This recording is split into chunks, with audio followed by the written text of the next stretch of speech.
With that, let's turn over to 4U29 meteorologist Robert Suhr. Yeah, not even a little smoke in the air can ruin the beautiful weather we've got, and it hangs around for a few more days too, right? Yes, it does, at least through the end of the week. And then we watch for a little bit of shower activity. But right now, it's not looking like anything too serious, at least as, as of tonight. We'll take you outside to Fayetteville.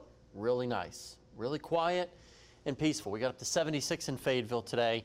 The average is 69. So, each day we've been just a little bit warmer by a degree or two, and that continued today.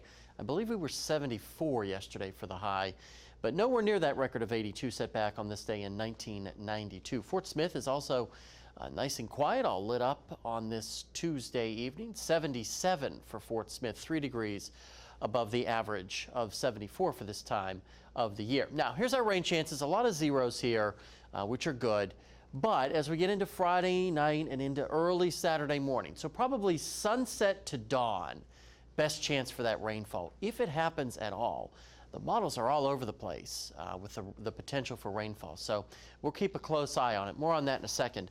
Upper 50s and lower 60s, our temperatures across northwest Arkansas will slide you into the River Valley, where those temperatures are basically in the 50s as well, with a couple of lower 60s here right along the Interstate 40 corridor. Now, you zoom out, and it was very, very warm across the western Great Plains here today.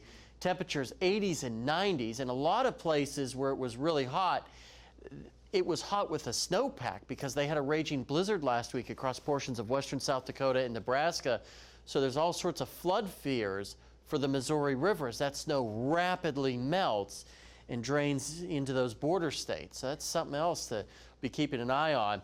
But notice how quiet the lower 48 is. Not even a lot of clouds across the lower 48. Some sprinkles across the Florida Peninsula into New England and the Pacific Northwest. Now, one thing of complete anomaly that may happen is this area of disturbed weather in the Gulf. We are watching that could actually become tropical in nature and maybe become a tropical storm and move westward into Louisiana.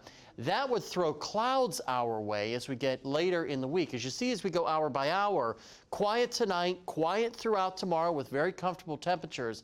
But as we get into Thursday, notice the clouds increasing from southeast to northwest. That could be associated with a little bit of that tropical moisture. We're also watching a front for Friday night. That could bring us the rain. SPC has this area highlighted for the potential for severe weather. I think it'll stay out there. We'll see. You want to check back with us. But right now, I'm not buying the severe threat for our area Friday night and into Saturday. Lows tonight basically into the 40s, and then we'll rebound nicely tomorrow. Another day, mid to upper 70s. Nobody complaining about that. Rest of the week looks great. Couple of showers Friday night and into Saturday. Weekend a little bit cooler, but still very, very nice. Temperatures cool down, but then they rebound very, very quickly by the time we get to early next week. Phil and Brandon, same thing. Nice to wrap up the week. A little bit of rain Friday and into Saturday, and then a great weekend is on tap.